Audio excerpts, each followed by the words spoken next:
Hello, everybody. It's me, Stephen Billings here, and we are here for another episode of 52 Must-See Movies and Why They Matter. And I am joined here with Dan Skip Allen, and this is his baby. This is his line of videos from the Best Damn Movie Show. How you doing, Dan? I'm doing great. I can't wait to talk about Jaws. It's such a great summer movie to talk about. It has such, it's one of the most influential movies when it comes to the summer. And what better time than now to talk about Jaws? I can't agree more.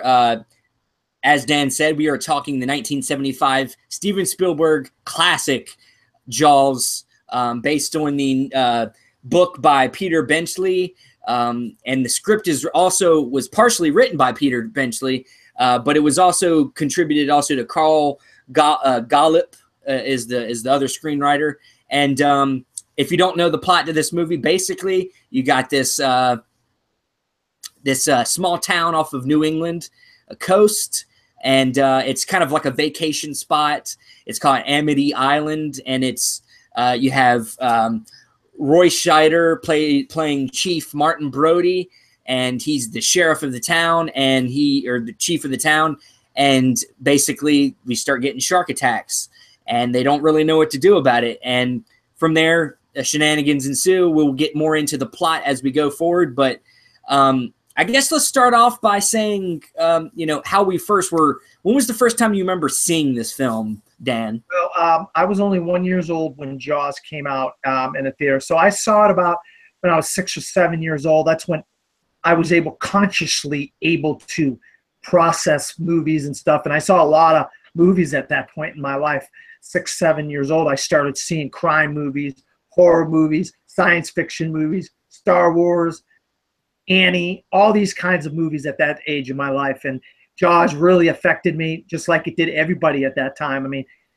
I don't want to get into, because I know you're going to talk about some of the things that why Jaws is such a classic and what made it one of the greatest movies of all time, and really the second movie for Steven Spielberg. But he had a really good cast. They had a couple good one-liners. There was a great score, and then obviously this is a Steven Spielberg film, so it's inspired a lot of people afterwards. And some of the things that were put into this film were it was kind of lucky. Some of this stuff was luck, but it turned out to be one of the greatest films of all time. And I want to, throw it back to you because I know you're going to get into some of these reasons, and then I will go off on what you say. Yeah. For me, obviously I'm younger than you. I wasn't alive when this came out, but seeing this at a young age, like a lot of people, this movie affects them. It can't. Even to this day, I'm not somebody that really likes to get into the ocean. Not only am I not a strong swimmer, but just the fear of unknown in the water, trying to eat me. It's still kind of something that lingers in the back of my mind. But in Spielberg, and like you said, a lot of happy accidents with this movie, specifically the use of the shark. But let's start by kind of going through some of the cast, let's start off with Spielberg though. Spielberg, like you said, this is his second film. First film being Sugarland Express, which was kind of a good had Goldie Hawn in it, a big movie, somewhat of to start off with. But then the second movie, a big jump, to Jaws, and Spielberg. Spielberg has now become one of the most influential, maybe considered one of the best directors of all time. How do you feel about Spielberg? Well, I'll tell you what, I grew up with Steven Spielberg. Like I said, I saw Jaws when I was 6, 7 years old, but I actually saw E.T. in the drive-in theater as a child, and it was one of the greatest experiences in my life, and I still remember that to this very day. We had that anniversary last week, and Close Encounters of the Third Kind. And when you're getting into the music and some of the things that Spielberg does, if they just put his name on something, a movie can get made. He's a producer, and he doesn't even produce anything. They just tack his name on stuff like Transformers and some of these TV shows that they've done in the past. The guy is one of the most influential people in Hollywood, and he's just such a good guy. Everybody loves him. Nobody whether it be the people that do the music, the people on the sets, the people in the production part of it, like the people that produce the movies, the actors. Nobody has a bad thing to say about Steven Spielberg. So that has to tell you something right there, that this man has made so many great movies, has made so many people happy over these 30 or 40 years that I've been watching films. And I'm one of those people. He has made some of the greatest experiences of my life in my lifetime. And I cannot say enough about what a great filmmaker he is and what a good person he is. And I hope he keeps making movies, because I want to keep seeing more movies from Steven Spielberg. Yeah, I mean, I think like there are very few directors that are still around that when their movie comes out, it's like an event. And I think Spielberg's still got that. You know, guys like Scorsese and you know, maybe even some newer directors like Christopher Nolan. Every time their movies come out, it's an event. You look forward to it. And Spielberg still got that magic for me. And like you said, you know, just some of the most greatest experiences in film. That's the key. Like you said, experiences. Like, not only are his movies good, but they stick with you. You have an experience and you continue to go back to them. E.T., Close Encounters, Jaws, which is what we're talking about today. Keep going back to the movies because they all have this rewatchability factor. And I mean, unlike any other director, I think the only comparable director that's movies are that rewatchable for me is Alfred Hitchcock. I think Alfred Hitchcock was you know, if you're looking back, Spielberg is like the Hitchcock of that time. You know, like he's the new Hitchcock of our more recent generation. And now I think maybe somebody like a Christopher Nolan, your Tarantinos are kind of becoming the director that's a star also. You know, you know, the director is why people go see the movie. It's very rare nowadays, but there's still a few directors that when the director's name is on something, they go see it because of him and not because of the plot or who's in it. They're like, oh, Christopher Nolan's doing a movie, we see it. Tarantino's doing a movie, we see it. Spielberg's doing a movie, we're seeing it. There's very few examples of that. But getting into the cast, Roy Scheider, he's a guy that's, you know, done a lot of great work over his career. He's done stuff like French Connection. He was in French Connection.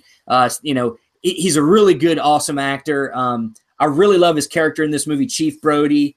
Any other examples of Roy Scheider's career that you really love? Or oh God, you stole The French Connection is one of my favorite movies of all time.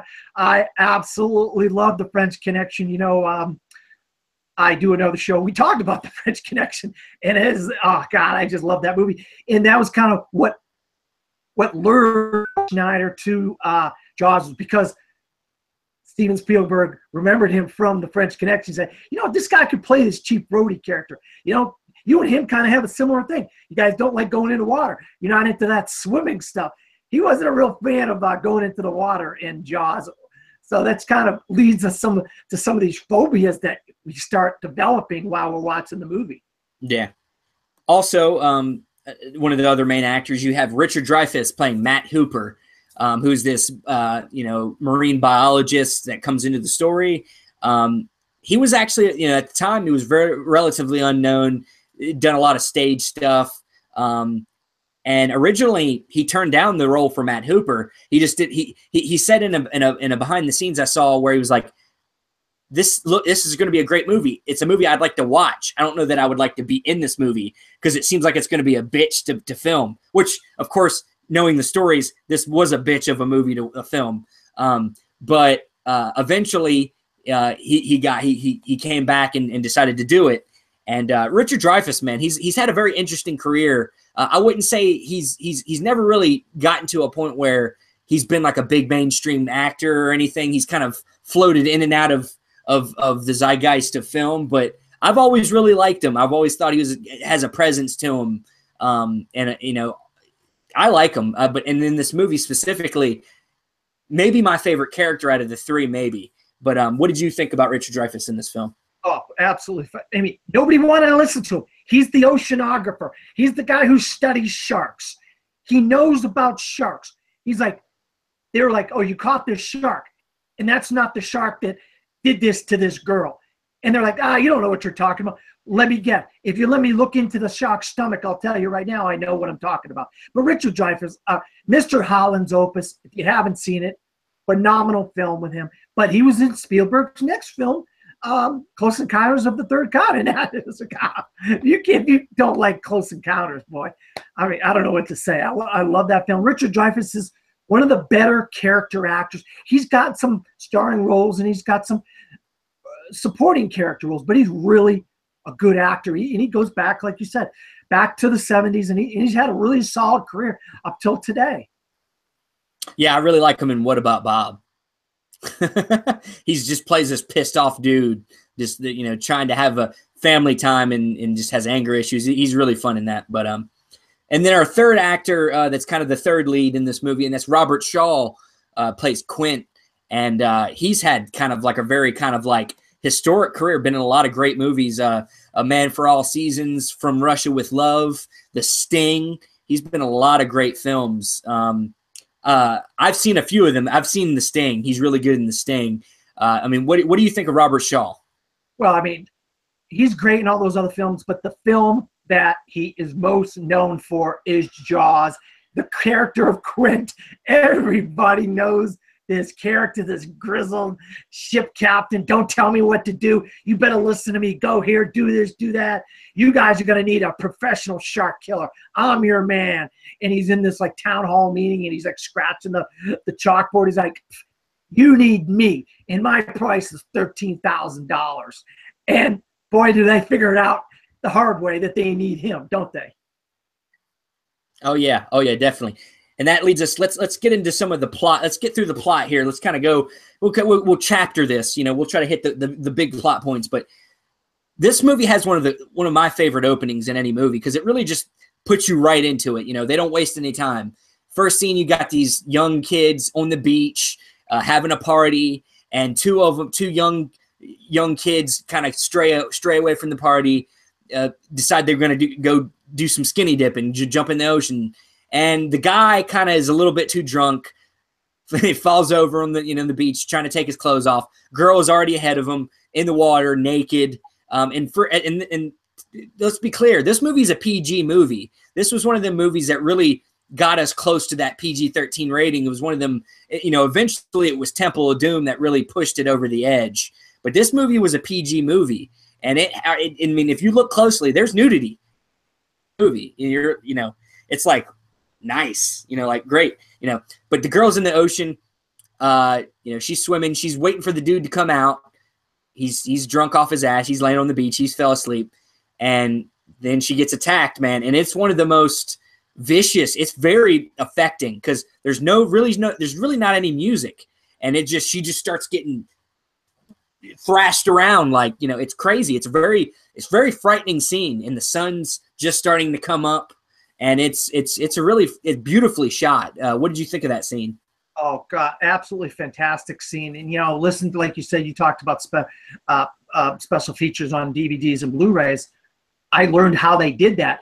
But the thing is, if you don't get the viewer right off the bat with this beautiful girl, skinny dipping, guy falls down drunk, boom, and what do you hear? Dun dun dun dun. I don't think they even introduced that in the first scene, though. Oh yes, they did. Did they? Oh yes, yes. Go watch it again. Oh, you know what? Yeah, I remember. You get it from underneath. Yeah, I remember. Yeah. And you get that first music that really puts you on the edge of your seat while she's being thrashed around by this shark. Well, you don't know what she's being thrashed around. You know it's a shark, but they don't really show it. So she's like being thrashed around in the air, and you get that music. So you get John Williams, who is one of the most influential music people in the history of movies, maybe the most composer in all of cinema. And this movie is one of his first, if not his first. I think it might be his first movie he ever did. It was his first Oscar win. And he did that score, and that really gets you into the film. But the thing I like about the beginning of the film is it's like any beach, in all over the world. It's just like you just at some beach on some island, and your buddies, your sisters, your cousins, your wives, or everybody's going to the beach. We're having a good time. It's in the summer. Anybody could have been eaten by that shark. It could have been anybody. And that's why people can relate to that scene in this movie so much. Yeah, I mean, the one thing about a lot of movies these days, is that don't take lessons from older films is, everybody's trying to bank on stars, which granted, Roy Schneider was maybe the biggest star out of this movie, but not a huge star. So sometimes it's better to go more unknowns for your movie, it makes it seem more believable for me. But yeah, I mean, this movie has a real authenticity, and that's one thing Spielberg always does really well, especially with families, which we'll get into that a little bit more. But he has an authenticity to his movies, how he shoots his films, how he directs his actors, that is just well done all the time. But basically, right after that, it's the next. You get introduced to Chief Brody, who is just going by his day-to-day business, doing his thing, and he is brought to his attention by the young man who fell asleep drunk on the beach, that he cannot find this girl that he was with, and she's went missing. So they're searching for her on the beach. Maybe she, they think she maybe drowned or something, So then one of his other deputies finds her body, and it's mangled, and you don't really see it. You just see crabs crawling up on the hands, and it's obviously awful. And that's one great thing about a lot of movies. This is a movie that really delves into different genres. You got horror elements, you got thriller elements, drama, there's comedy in there even, and this movie decides to not really show you everything. And that's sometimes more powerful, and just seeing their faces. And from then on, now we're talking about closing the beaches, and the mayor doesn't want to have anything to do with that, So what did you think about that right there? No, it hit the nail on the head with all that stuff, because you're at a vacation town. This is the only time I have friends that lived at a vacation town in New Hampshire, and it is dead in winter. Nobody goes to vacation towns in winter. Nobody's going to go to this island in the wintertime. This is their time to make their money. I'm right with the mayor. We can't close the beaches down because it's our moneymaker. It's going to draw people to come here. We see the ferries full of people coming to the island, vacationing. We got 4th of July coming. No way. God forbid we're going to shut those beaches down. We can't lose all that money. So I'm right with the mayor as a viewer, as the police chief, Roy Schneider's Martin Brody. I'm like, dude, this lady just got freaking killed by a giant shark. We got to close these beaches. So they're in a tough situation. It's a tough situation. He's basically he's really a relatively new chief of police. He's only been there he hasn't even been there for a summer yet. So he hasn't. A lot of the islanders don't really have full respect for him yet, because he's new, and he's not considered local. He's not considered a local, so they don't have a lot of respect for him. So they don't give him a lot of respect. So the mayor, of course, tells them, hey, we're not closing the beaches. Just do what you have to do to keep things safe, whatever. We don't know that it was a shark. It could have been a boat accident. We don't really know, okay? You don't have really any evidence. Even as far as the doctor is like on the mayor's side. Like he doesn't want it, which is pretty sad, but it's how it is. But so now we go to we got Brody on the beach.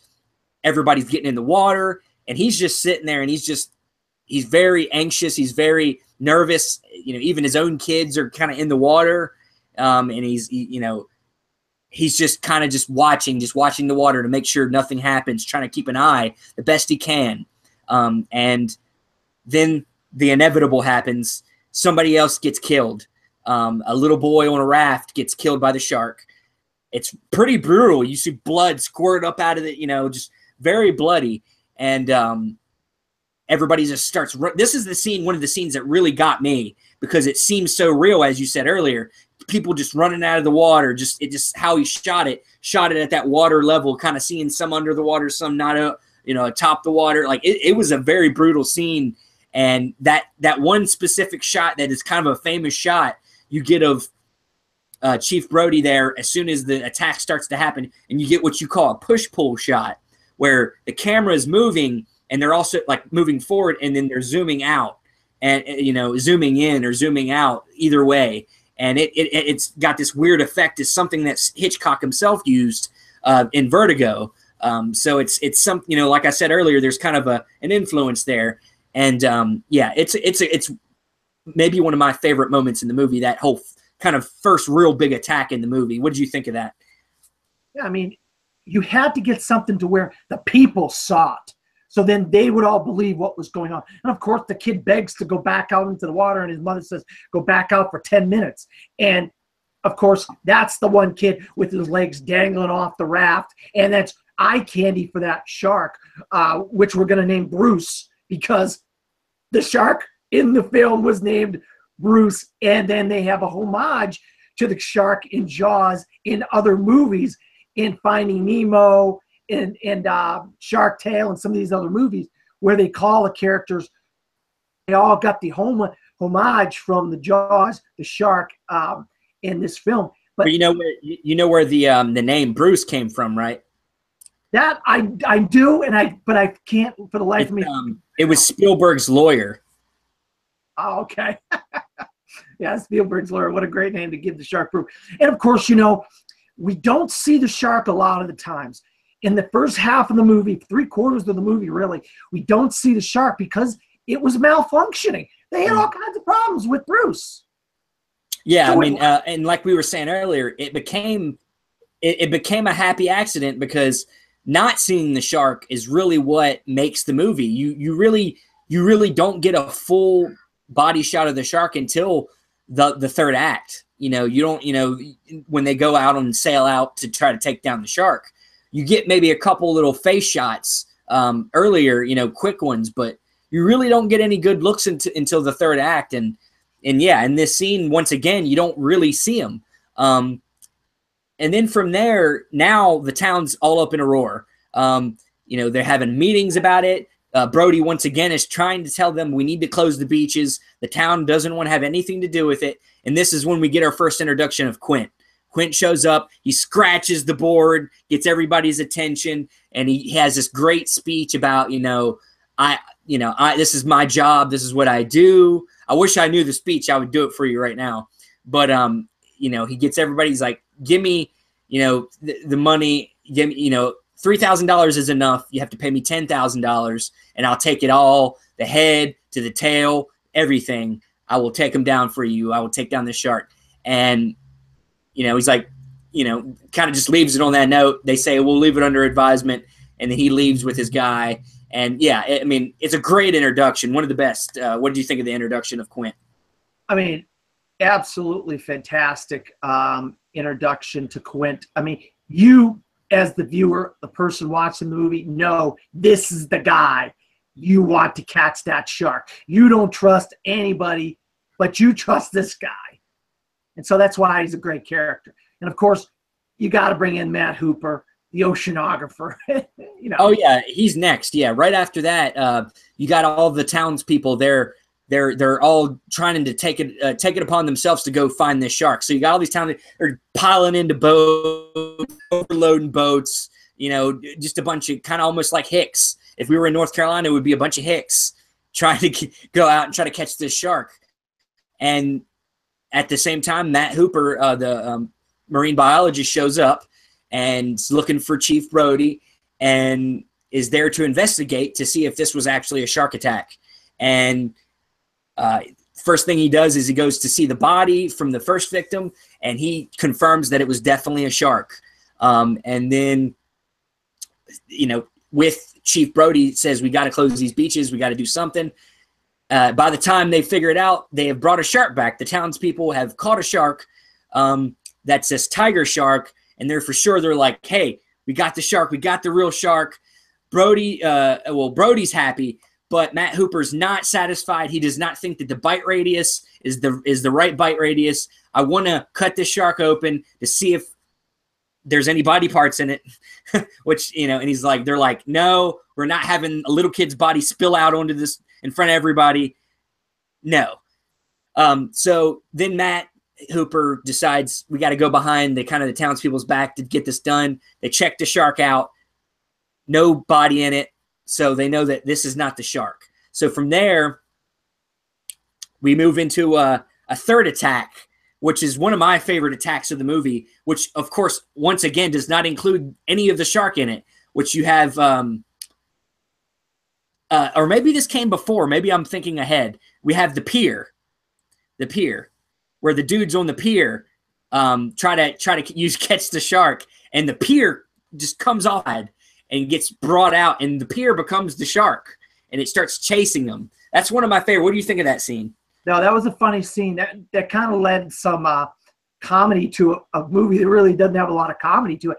But before that, we have Chief Brody. This is what really angered Chief Brody, when his son actually was in the pond, and somehow the shark got into the pond, and these other kids were playing around and had a shark fin, a cardboard shark fin on their back, and they thought they were a shark, and everybody had to run out of the water. But the actual shark was in the pond, and the one person that was in the pond with a couple of his buddies messing around on one of the rafts was Chief Brody's son, and that became the onus for him, basically saying, I don't care what you do, Mayor, you better sign this thing. We need to get this dang shark. We need to get Quint. He's the only one that can do it.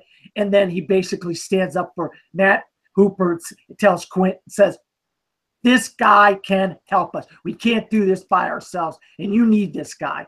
And he basically tells Quint, I know what I'm doing. I've done this, and this. And so that's our crew who goes out on Quint's rickety orca. The orca, yes. Boat. Yeah, it's a very interesting, relationship between these three guys. Very different from the book. In the book, Matt Hooper actually has a subplot where he has an affair with Brody's wife, which they decided, of course, to take that out of the movie because it was, you want these dudes to, you want to like all three of these guys, and you want to, and that's really one of the best things about the movie is the relationship that grows between these three guys out on the sea. But it starts out very, very much, Quint doesn't respect Matt Hooper. He thinks he's this, rich guy that's never really done any real work in his life. I think he gives Brody respect just because, or at least a little bit, just because he is a cop. He is a police officer of the law, so he gives him a little bit more leeway. But Quint's kind of he plays by his own rules, and you're on his ship. You're on his boat. You listen to what he says. And I love the relationship, how it changes over the whole time of them out on the sea, which we'll get into real quick. They pack all their stuff off. They go off into the water on this adventure to try to find this shark. And, the first time, they're trying to find way, they're throwing chow into the water. They're trying to lure them out. And, they use these barrels to try to track them. They shoot them into them. You get your first real big shot of the shark. He's huge, 26 footer.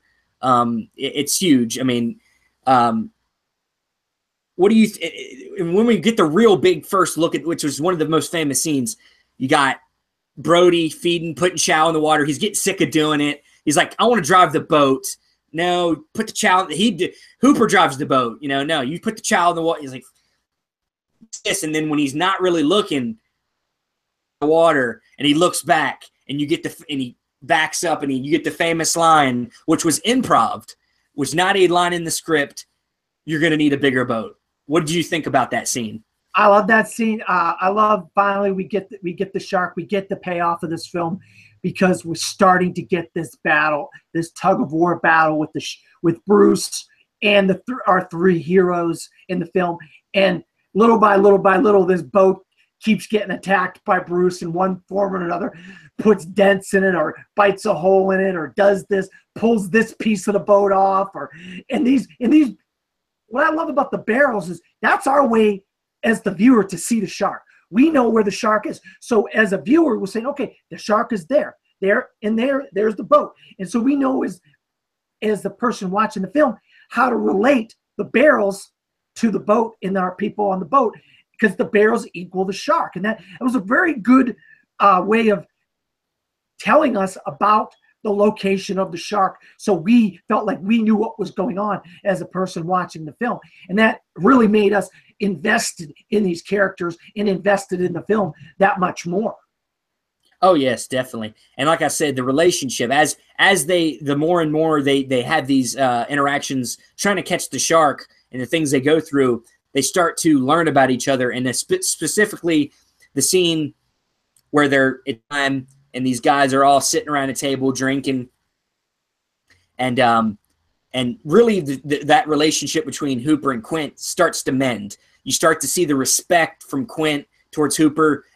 He sees that he's not just this guy that has got money, whatever. He's actually a real man. He's a man's man. He can keep up.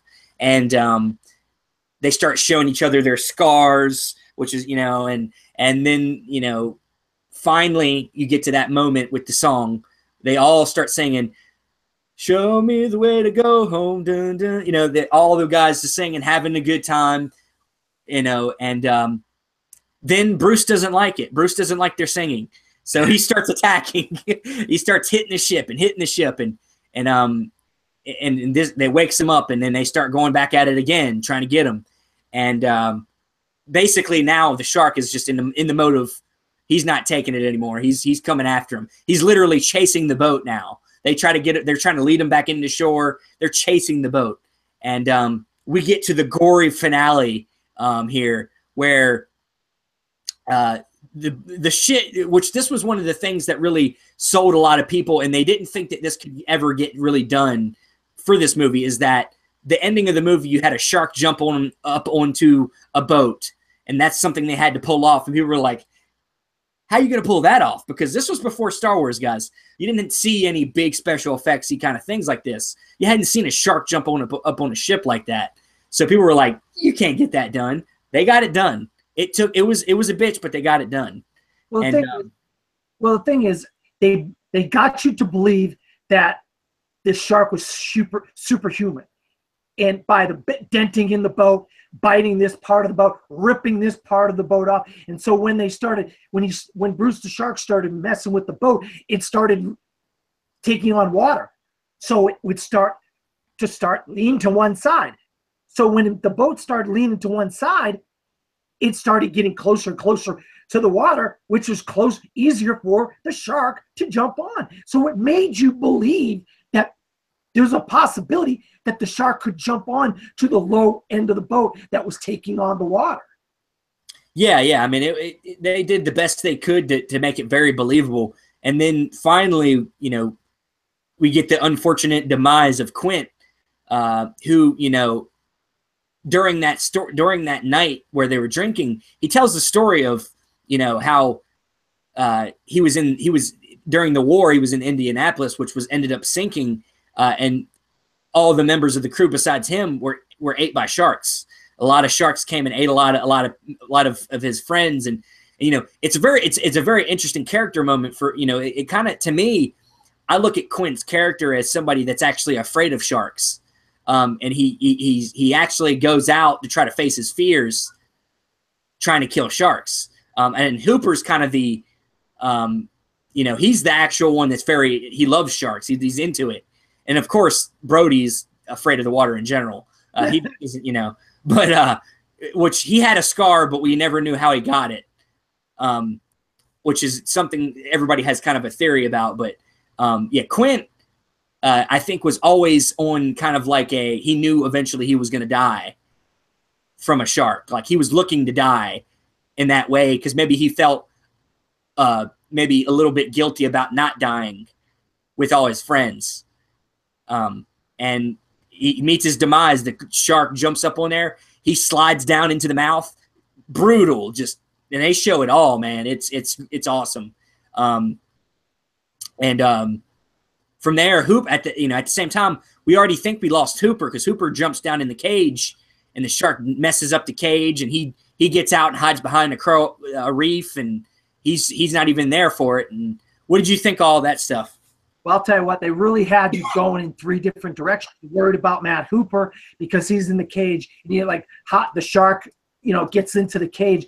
And that was, that's something I wanted to, they filmed a lot of the realistic shark stuff in Australia, and they had shark tamers and shark trainers that did all that stuff. They caught some of these scenes, actual real life sharks in Australia, and then they spliced it into the film, which made the film look that much more authentic. And of course, you knew somebody had to get it. And I think the one that was really cocky, the one that was really macho, the one that was, I'm going to get the shark. Do what I say. Don't do this. Don't do that. I got all these scars. I'm Mr. Tough Guy. 1,100 guys died in the USS Indianapolis. 300 guys lived. I was one of the guys that lived. Blah, blah, blah. It was going to be Quint that was going to get it. You knew Roy Schneider was going to find a way to live. And, of course, the smart one, Matt Hooper, had the technology on board the boat to kill the shark the whole time. Oh, yeah. Yeah. And we get to the big finale, which is super ridiculous. Also the fact that wouldn't, that compressed air wouldn't have exploded like it did realistically. Basically you got Brody, the boat is sinking. He's got a little bit of time left, and when he was close to the shark, he throws one of the air tanks in his mouth, and now he's like hanging on for dear life. He's got a rifle. The shark's coming straight for him, and he's like, show me the tank. And he's like, another one of the famous lines, smile for me, smile, and he finally gets the shot up and shoots the tank, blows the shark up. It's super ridiculous, but super gratifying. The rest of the movie is so legit that we forgive that ending being so ridiculous. But I love it. It's a really great. And then after it happens, he just, he like, even Roy Scheider's like, like, I did it. And he's just, and then finally Matt Hooper pops out from under the water and comes and meets him, and they swim back to the shore together. And that's how it ends. I mean, and it's just such a great movie. I rewatched it right before we did this, and it's a movie I can watch over and over again. I mean, it's when we do this, the Robert Osborne book, The Essentials, the 52 must-see movies and why they matter. This is why we're doing this. We're running down these 52 movies and to let you know why these movies are such essential film going. Well, the reason why Jaws, for everything that we talked about on this episode, the one thing that distinguishes Jaws from any movie before it and thousands of movies after it, it coined the phrase blockbuster. People were lined up around the block in 1975 3-4 times to see Jaws. It got that much publicity, that much attention, and it was in the summer, and people had the summer off, and kids, you had nothing to do. Let's go to the movies. It wasn't like today. You had so many different things going on. People went in droves to see Jaws, and that's how we have the term today, blockbuster, and that's why Jaws is such an essential film. Yeah, I definitely agree. That's definitely one of the big things. Other than that, I find that one of the things is it's a movie that kind of defines a genre, because a shark movie, you've seen other shark movies over the years, even sequels to this movie, which are all pretty bad. And it's so good that it's like almost nobody else can make a good shark movie, because they knocked it out of the park so much with this one movie that it's the best of the animal attack horror genre, out of any animal, alligators, whatever, pythons. It's the best animal attack film of all time. It's defined that genre. And it's and beyond that, it's just a great film in general. Going into its accolades, It won 3 Oscars, editing, sound, and score. And it also was nominated for Best Picture. So you can tell that there's a lot of other people that thought this was a great film, not just a popcorn movie, which is what, like Dan said, became kind of coined the phrase of blockbuster, which in a way you could say that this movie is responsible for a lot of bad stuff too, because blockbusters have become bad, a bad connotation nowadays. People are kind of getting sick of the blockbustery kind of all the time in your face. But Jaws is definitely one of the most influential films of all time. One of my, probably in my top 10 of all. And that's going to be it for this episode. We would like to thank everybody for watching. Dan, where can you be found? You can always find me at Dan Skip Allen on Facebook, Twitter, Instagram, and Pinterest. I also do a show under my name, Dan Skip Allen, or from the fourth row. And I do a podcast called the Best Damn Movie Show Podcast, which is where you can find this episode of the 52 Must-See Movies and Why They Matter.